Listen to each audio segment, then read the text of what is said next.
2분기로 미뤄진 고령자 접종. 정부가 고심 끝에 아스트라제네카 백신 접종, 고령층의 접종은 미뤘습니다.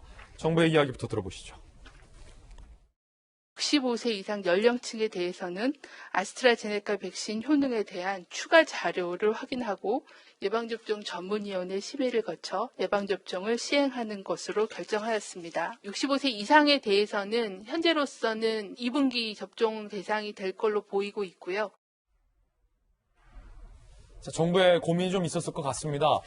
애초에는 65세 이상도 아스트라제네카를 접종할 수 있게 하겠다. 단 의사의 판단하에 신중하게 접종할 필요가 있다라는 정도의 메시지였는데요. 65세 이상은 아예 아스트라제네카 접종에서 제외가 된 건데, 박소연 대변인, 여러 가지 이제 우려와 좀 걱정들이 나오고 있습니다.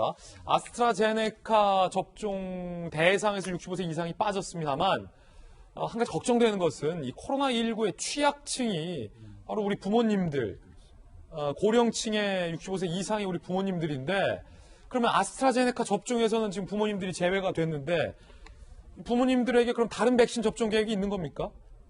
1분기에? 지금 이제 이런 문제들이 충분히 뭐 여러 가지 불확실성들 때문에 예상이 이제 되는 것 중에 하나죠. 우리가 처음에 이 코로나19가 들어왔을 때 그 마스크 문제 가지고 여러 가지 뭐 혼란을 겪었잖아요. 백신 문제도 여러 가지 혼란이 있을 수 있는데, 아마 이것은 정부가 대책을 잘 못했다라거나 우왕좌왕했다 이런 차원이 아니고, 백신 자체의 효과성에 대한 65세 이상 어르신들에 대한 효과가 아직 임상실험 결과가 완전치 않다라고 하는 세계 공통적인 것이고요.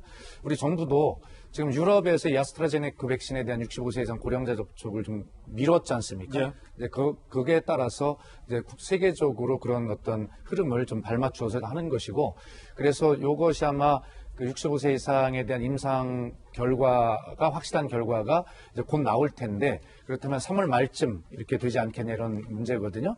그래서 이것은 뭐 어쩔 수 없는 일이죠. 조금 더 안전하게 백신을 접종해야 된다라고 하는 정부의 큰 원칙 이런 것들이고, 이것이 어떤 말씀드리지만 정부의 어떤 행정의 잘못이나 이런 것들이 아니라 백신 자체에 세계적으로 가지고 있는 문제이기 때문에, 저는 좀 어르신들께서 섭섭하시고 또 저희들이 좀 불안한 요소가 있지만, 결과적으로 안전한 백신을 최종까지 잘 맞춰야 되겠다라고 하는 그런 정부의 방침 이런 것들은 정확하게 지금 유지가 되고 있다 이런 생각이 들고요.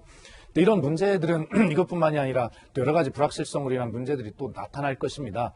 그럴 때마다 얼마나 빨리 그 문제를 해결하느냐가 하는 것이 정부의 행정력의 어떤 거기에 달린 것이다 이렇게 보겠습니다. 예. 자, 백신이 부족한 것 아니냐라는 우려가 나오고 있습니다. 조금 전 정세균 총리는 추가적으로 백신을 확보했다라고 발표했는데요. 이야기 들어보시죠. 정부는 총 7,900만 명분의 백신 도입을 확정했습니다. 3월 말에 앞당겨 공급받고 추가로 600만 회분, 300만 명분의 백신을 2분기에 도입하는 계약을 체결하였습니다. 화이자 백신은 2분기에만 총 700만 회분, 350만 명분의 접종이 가능하게 된다는 말씀을 드립니다. 또한 노바백스 백신 2천만 명분의 도입을 확정하고 2분기부터 접종을 시작할 것입니다. 자, 정부의 접종 계획은 대폭 수정이 불가피해졌습니다. 정부가 이 아스트라제네카 백신 최우선 접종 대상에서 고령층을 제외함에 따라서 요양병상 종사자, 요양시설 65세 미만부터 이제 접종을 하게 될 것 같습니다. 1분기 접종 대상자가 130만 명에서 76만 명으로 감소를 했고, 65세 이상은 3월 말 이후에 이 제네카 접종 여부가 좀 결정이 될 것 같습니다. 정세균 총리가 조금 전에 화이자 백신 추가분을 좀 앞당겨서 더 확보할 수 있게 됐다라고 발표했지만, 야당에서는 이 부분 비판하고 있습니다. 한국에서 시행하는 백신의 안정성은 안심해도 된다면서 65세 이상은 맞으면 안 된다고 합니다. 어르신들은 또다시 기약 없이 기다려야 하는 처지가 됐습니다. 이런 발표를 하려고 대통령은 신년회견에서 다른 나라에 비해 접종이 빠르며 필요한 물량이 충분하다 자신했었는지 묻고 싶습니다. 마지못한 면피용 떠밀리기 발표, K방역의 용두사미를 목격합니다. 자, 김은혜 대변인 얘기 들었는데 김병인 비대위원 야당에서 문제 삼는 건 정확히 뭡니까? 백신에 관련돼서 정부가 책임지고 할 수 있는 유일한 권한을 갖고 있는 곳 아니겠습니까? 65세 이상의 고령자들에게 백신의 우선 접종이 필요한 이유는 아주 간단합니다. 가장 고위험군에 속해 있는 국민들이기 때문에 여기에 우리의 백신을 만약에 투여할 수 있다면 가장 우선적으로 접종을 해야 되는 것인데 여기에 대해서 아스트라제네카 백신이 65세 이상에게 안정성을 확보했다라고 하는 이런 임상적 결과들을 충분히 확보하지 못한 채로 결국 백신의 공급 확보에 대해서 정부가 다른 여타 국가들에 비해서 이 뒤처진 상황이기 때문에 이와 같은 혼란을 초래한 것 아니냐는 문제 제기가 가능합니다. 꼭 말씀드리고 싶은 거는 사실 코로나 위기를 극복하는 데 여야가 없을 겁니다. 백신 문제에 대해서도 초창기에 이 정부가 백신 공급을 제대로 못했던 데에 대해서 당연히 국민적 질타가 있고 이런 국민적 질타의 목소리를 담아서 야당은 비판을 할 수밖에 없는 상황입니다. 그럼에도 올해는 이 백신을 결국은 모든 국민들이 백신을 투여하고 그리고 전체적으로 전 국민적 이 백신의 효과들이 나타나기 위해서는 많은 협력들이 필요하기 때문에 여기에 대해서 같이 협력할 준비도 돼 있습니다. 그런데 지난날 이 명절 동안 우리 지역에 걸려있는 현수막들을 쭉 보니까 뭔가 민주당이 자랑이라듯이 2월부터 전 국민 무료 백신 시작 이렇게 막 현수막에 대한 홍보 문구를 장황스럽게 걸어놨더라고요. 지금 더불어민주당이 이런 행동을 할 것이 아니라 정말 그동안 백신 공급이 늦어진 데 대해서 숙고하고 자숙하면서 야당과 함께 협력하면서 이 위기를 어떻게 극복할지에 대한 고민해야 되는데 그런 측면들이 없다는 데에 대한 아쉬움을 일부 말씀드리면서 지금이라도 여러 가지 정부가 하고 있는 백신 공급에 대해서 발맞추고 정말 국민들에게 신속하게 백신이 안정적으로 접종될 수 있도록 정치권이 함께 노력해야겠다는 말씀도 드립니다. 자, 그런가 하면 신규 확진자가 다시 400명대로 올라섰습니다. 자, 300명대로 좀 떨어지면서 많은 국민들이 좀 그래도 잡히나 보다 한 분도 있었을 텐데 다시 지금 457명, 400명대로 넘어섰습니다. 설 연휴 확진자가 80%고 수도권 발생, 수도권에 이어 비수도권도 세 자릿수, 전국의 재확산 우려도 나오고 있는 그런 상황입니다. 그런데 요런 세태도 있다고 합니다. 젊은이들 사이로 술집들이 일찍 문을 닫자 수도권도 10시까지로 연장됐습니다만 술집들이 일찍 문을 닫자 2차는 모텔로 가자 라고 술 싸들고 간다는 겁니다. 동아일보 기자들이 취재를 했는데요.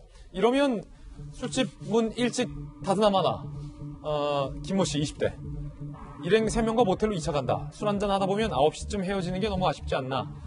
편의점에서 술 사서 숙박업소에서 먹는 사람들 엄청 많다. 저뿐 아니라 엄청 많아요. 박모 씨 역시 20대 직장인. 술자리 장소로 숙박업소 찾는 이들 많다 보니 다인실은 예약도 힘들다. 2인실에 4명이 들어가겠다며 업소 측과 신랑이 벌이는 이들도 있었다. 라고 얘기합니다. 편의점 직원 정모 씨 동아일보가 다각적으로 취재했군요. 밤 9시부터 손님들이 술을 바구니째 들고 줄 설 정도. 아이고, 편의점 직원 말이 좀 재밌네요. 손님들이 바구니째 술을 들고 줄 설 정도다. 자, 그러자 동아일보 기자들이 또 음식점과 주점 업주들까지 인터뷰했습니다. 우리 동아일보 후배 기자들 고생했네요. 숙박업소 좋은 일만 시킨다 라고 또 음식점 주점 업주들은 불만이다. 그럴 수밖에 없겠죠. 자, 이재민 기자. 이건 마시지 말라는데 또 저렇게까지 또 마시는 분들 철이 없다고 해야 될까요? 아니면 좀 뭐랄까요? 술에 대한 사랑이 좀 지극히 남다르다고 해야 될까요? 아니면 워낙 이 정부 정책과는 상관없이 좀 독립심이 강하다라고 표현을 해야 될까요? 해서는 안 되는 행동들인 거죠. 왜냐하면 방역 당국이 사회적 거리두기를 완화했죠. 그러니까 비수도권 같은 경우는 유흥주점 제외하고는 다 이제 영업 시간 제한을 풀었고 수도권 같은 경우도 이제 오후 10시까지로 다 이제 확대를 했는데 그러면서 방역 당국이 밝힌 게 있습니다. 지금 위험도가 떨어져서 사회적 거리두기를 완화한 게 아니라 국민적 피로도가 높아서 완화한 겁니다. 그러니까 지금 조금 전에도 저희가 숫자를 봤지만 다시 이제 증가세에 있고 또 많은 전문가들은 이미 4차 대유행을 걱정하고 있습니다. 그러니까 설 연휴 잠복기도 고려해야 되고 특히나 영국, 브라질, 남아공발, 변이 바이러스 이 세 가지 변이 바이러스가 모두 나타난 나라가 전 세계에 한 10개국 되는데 10여 개국 중에 한국이 포함되어 있습니다. 그만큼 변이 바이러스에 좀 취약한 상황인 거고 또 3월에 또 이제 그 개학이 있고 이러다 보니까 4차 대유행에 대한 이제 우려가 큰 상황에서 어쨌든 국민적 피로도가 높으니 사회적 거리두기를 완화한 상황인데 이런 상황에서 저렇게 이제 어떻게 보면 방역이 조금 더 느슨해졌다고 해서 저것을 이렇게 뭐 숙박업소로 가서 여러 명이서 어떤 자유를 너무 만끽하겠다 이렇게 되는 순간에 결국 그러면 다시 한번 사회적 거리두기는 다시 강화해야 되고 그렇게 되면 자영업자는 다시 어려워지고 이런 악순환이 반복되는 거죠. 그런 만큼 뭐 어제 문재인 대통령도 이제 앞으로는 어떤 강제적 방역에서 방역을 강조하셨는데 그러면서 책임을 얘기했었죠. 그러니까 보다 스스로가 더 자유를 원하려면 자율적으로 더 행동하려면 좀 더 책임을 지는 그런 모습을 보여야 되지 않을까 싶습니다. 네, 코로나 관련된 소식도 짚어봤습니다.